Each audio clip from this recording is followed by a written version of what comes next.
Try one more time. This week had started a review of the book Lifespan by David Sinclair. It's been an interesting, and even having to repeat it 3 times because of, again, our technical problems. It's been an interesting and fun book for me to read because he covers items that I've covered in multiple videos in the past. So when I'm going to end up doing a series on the review of this book, Lifespan. He's gotten a lot, David Sinclair has gotten a lot of interest recently because I think a lot of it because he appeared on Joe Rogan, who's got a huge viewership. He wrote this book, and sure enough, he's got a lot of interest boiling up around him. One of the first items that he talks about is whack-a-mole medicine. That's the first time I've seen that term used, and it's very, very accurate. It's a major focus point for me. Have you ever noticed that people tend to stay healthy until their 40s, then they get sicker and sicker and sicker? That's what we're talking about here. And in fact, if you look at gerontologists, people that study aging, they'll point out charts like this chart that was in the book Lifespan. Here's the point to this. You could wipe out death from cancer, heart attack, diabetes, lung disease, dementia, heart failure. But look at the other lines on this graph. You can knock out one of them, but the others will get you. And if you look at medicine, that's one of the problems. One of my major concerns with medicine, we're organized by organ system. So for example, docs go to school another 2 or 3 or 4 years to learn about the heart and become a cardiologist, or to learn about the brain to become a neurologist, or to learn about kidneys to become a nephrologist. We target a specific disease or organ, and we try to delay that specific targeted disease. But that's all wrong. Diseases don't start in our 40s in a specific organ system. They start far, far earlier, and they start on a molecular and cellular level. So it's not until we begin to focus on molecular and cellular processes are we actually going to start making a difference in terms of lifespan. Again, age itself is the strongest risk factor for these age-related diseases. That's why they call them age-related diseases. Now, he goes on to talk about hallmarks of aging. We've all heard them. If you've seen my videos very much, you've heard me mention things like telomere attrition, mitochondrial dysfunction. And mitochondrial dysfunction has been the major and reigning theory behind aging for decades. It first came out in the 50s and 60s, where there was a focus on the mitochondria is where we burn, we use oxygen to burn, and there's a lot, it's like a furnace, and there's a lot of spillover and oxidation of products, oxygen, oxidation. And so therefore you've had this major focus on antioxidants for how many decades? And no matter how many antioxidants we take, we're still having heart attacks, strokes, blindness, dementia, you name it.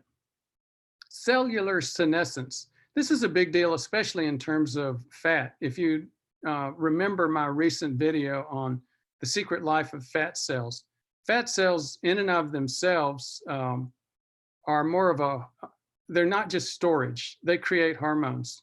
Then there's a thing called zombie cells, cells that are dying, but they don't quite die just yet. These cells generate incredible inflammatory markers, inflammatory metabolism. And we've talked about epigenetic alterations. Epigenetics, the methylome, it's where there's so many of our genes that have become methylated It's where we get insulin resistance. It's not that our genes have changed from our 20s when we were healthy to the time that we're 60s and getting insulin resistant. It's that we can't access those genes anymore. That's what metformin is about. That's what fasting is about. That's what some of these focus points are on anti-aging. Now, he talked and did a lot of his early research on a yeast cell, the yeast cell Saccharomyces cerevisiae. Don't worry about that clinical name. But as you see down at the bottom, you get these loop after loop after loop of extra DNA. In fact, that's what led to his theory of aging. He calls it the informational theory of aging. He tells a story and uses the analogy. Imagine that you go to a classical concert or a jazz concert, and it's a solo pianist, and everything's going well, except you hear a couple of extra notes that just weren't supposed to be there. It's quick and easy to forget about them. But then just a few seconds later, you get more, and then more. And then pretty soon, it has ruined the music. Extra notes. Now, what is he talking about? He's talking about the DNA, and he describes a process. There's a thing called Werner's syndrome. It's a disease where, it's a genetic disease where people cannot repack their DNA appropriately. So what happens is when they unpack a specific gene, they don't repack it, and it just starts coming out in more and more loops.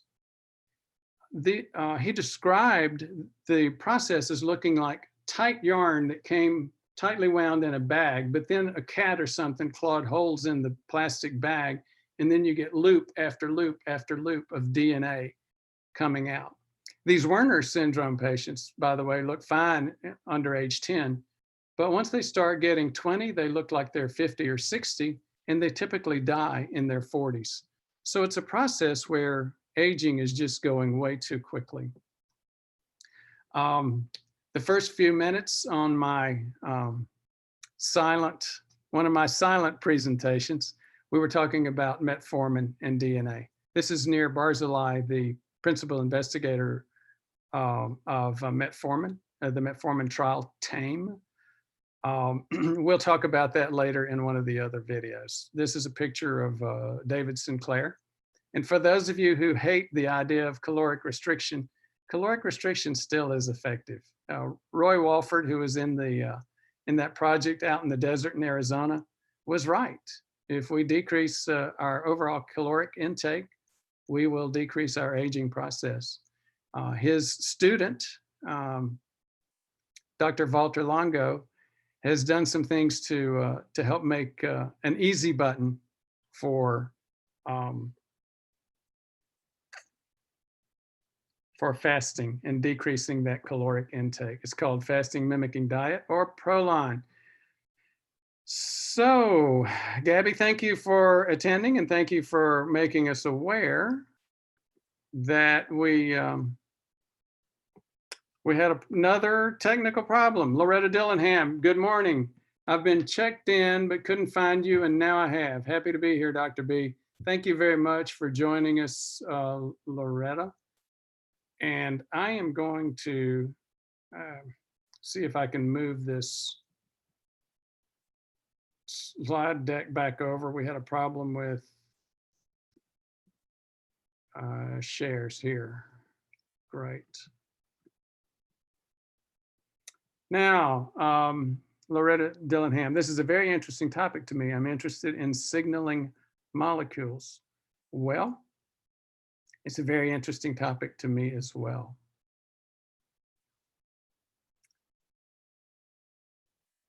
I am not, okay. John Dieters, greetings from Portland. Good to talk, good to hear from you, John.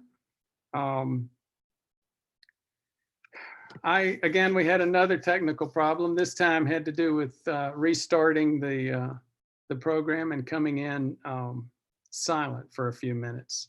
I did repeat it. We got most of that out there. If anybody has questions, if you'd go ahead and plop them up there, I would appreciate it. Meanwhile, I'll go ahead and let you know a couple of things that are going on with the with our services. If I can get that presentation up there.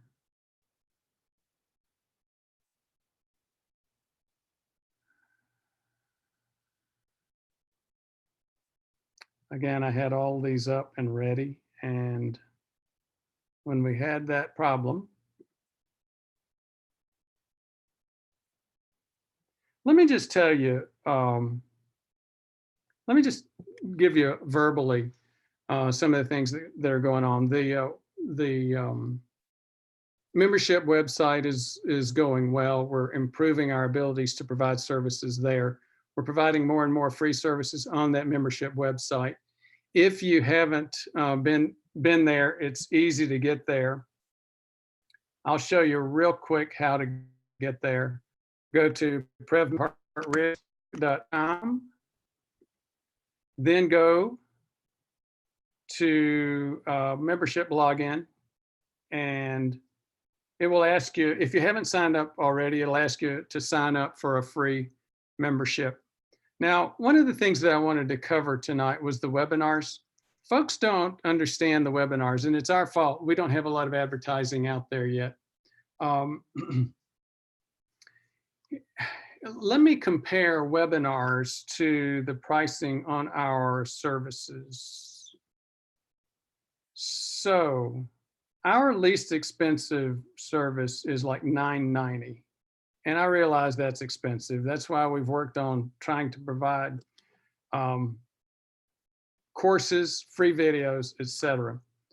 But even with that $9.90, it's a half an hour to an hour with me. It doesn't include labs. The reason I brought that up is that the webinars includes the labs. In fact, as I've had discussions with folks that are interested in these processes, we've had the reactions like, I had no idea. So the webinar price, and again, I think we still have a few slots for the $199 or $299. Michelle will let you know. That includes the labs themselves. So here's how this process came to be. A lot of people were watching the videos on how to get the labs on the inflammation panel and the insulin resistance labs. We got some feedback that Quest was no longer offering direct pay or patient-directed inflammation panels. So we said, heck, you know, we can offer that, and now we do. The typical price was about $200 to $300 for the inflammation panel, and then for patients, I don't really know how much it was for the OGTT. I believe it was between 50 and 150, and then another 50 to 150 for the insulin surveys associated with that. You get all three of those right now for, I think it's $299, and after the slots fill up, it'll go up to like $490. So again, the webinars themselves are basically free. The value is in the costs. The webinars will be an opportunity for patients to share their own lab values and get some discussion and explanation of what their lab values are describing, what they're looking like. Okay, we've got some new questions. Daniel Christopher, greetings from London. Gabby Hernandez, questions related to today's subject or any questions related to cardiovascular health. Any questions? The Wednesday night video, Gabby, thank you for asking. The YouTube live event is for any questions associated with cardiovascular health and prevention. Loretta Dillingham, Dr. B, would you explain what carboxylation, is?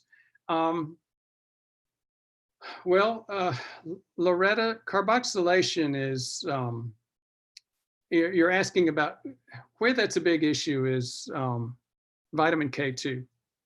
There's a few enzymes like, now I'm going to have senior moments because I've gotten so frustrated with this dang technology again. I can't remember the two enzymes. There are a couple of enzymes that are very important to vitamin K2. One helps to add calcium to the bone. Another takes calcium away from the bone.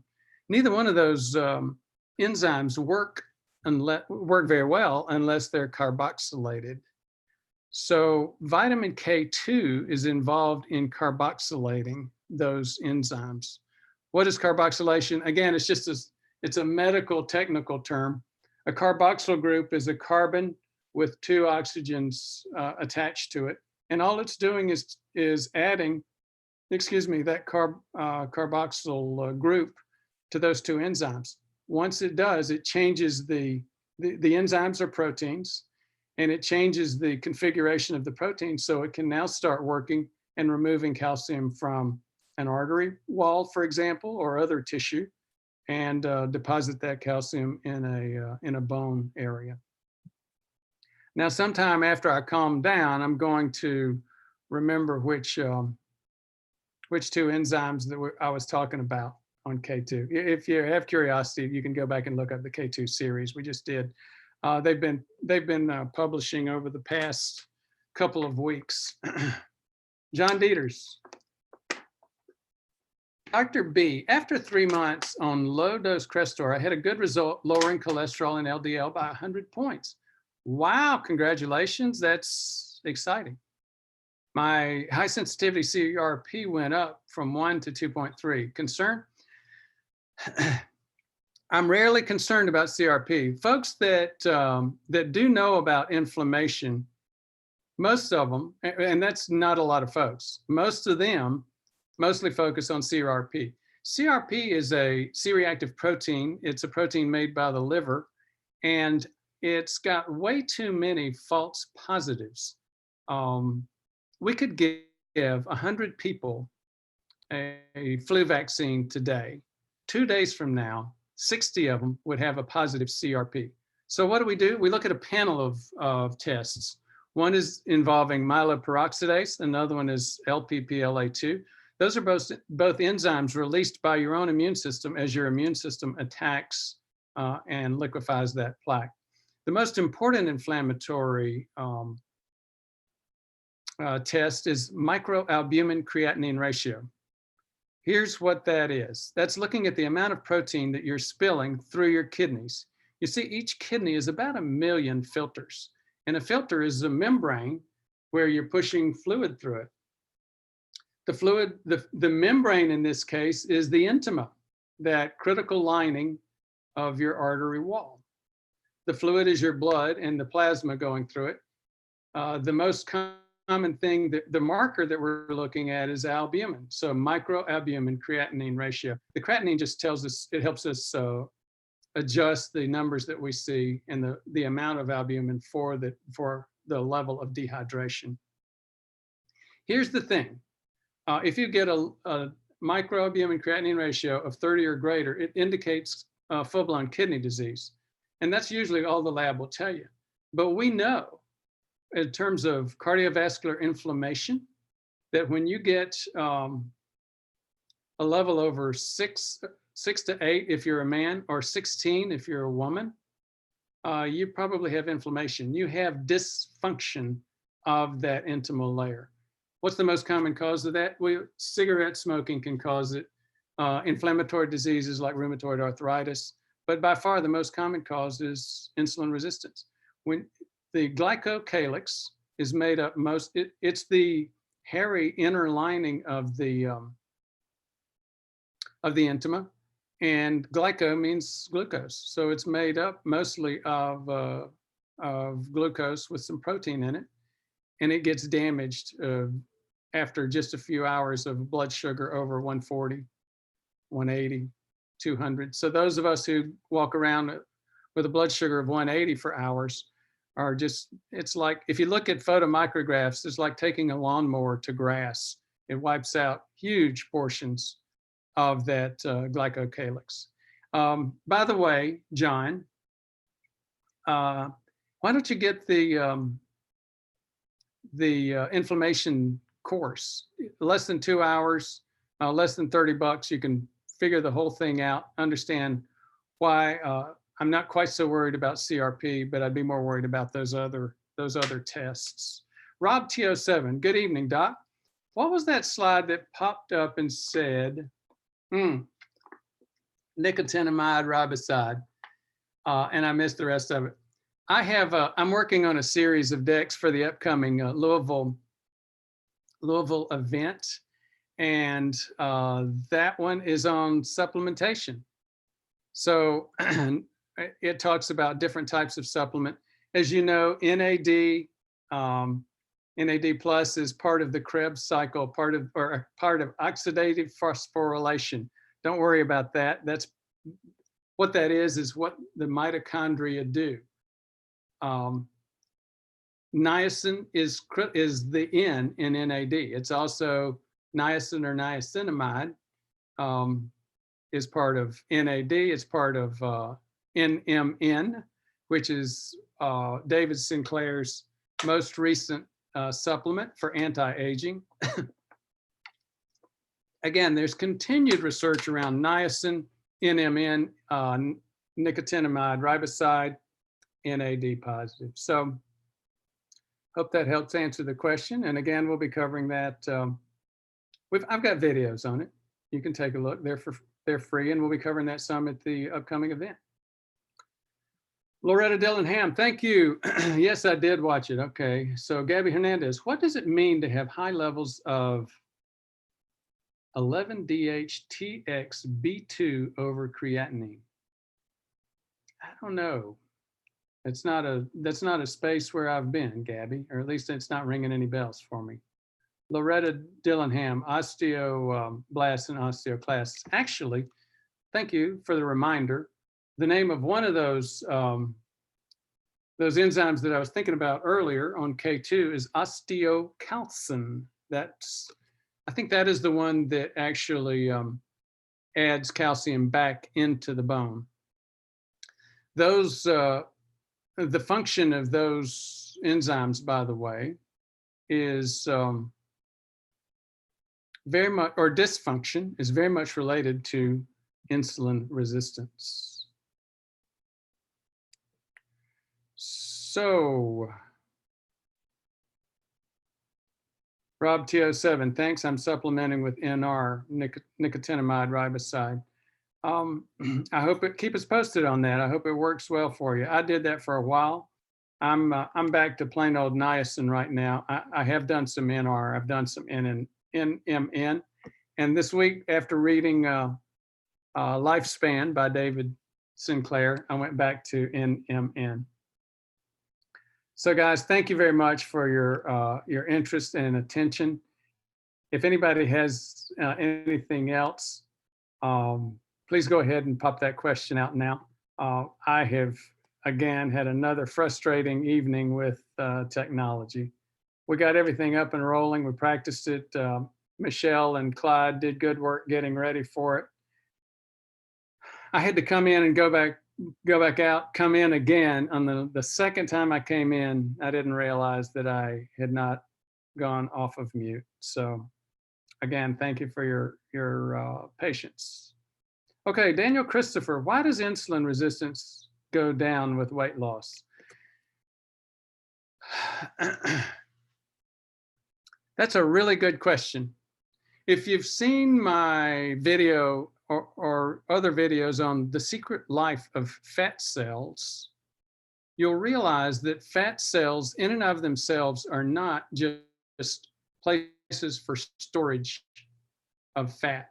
Fat cells are, they're endocrine areas. They release adipokines, leptins. They're very much a hormonal organ. And so it's not so much just losing weight that improves insulin resistance, it's losing fat.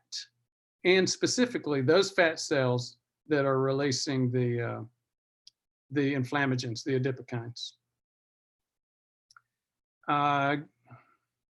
Gabby Hernandez, the 11-DH-TXB2 is under platelet function in the Cleveland Heart Lab.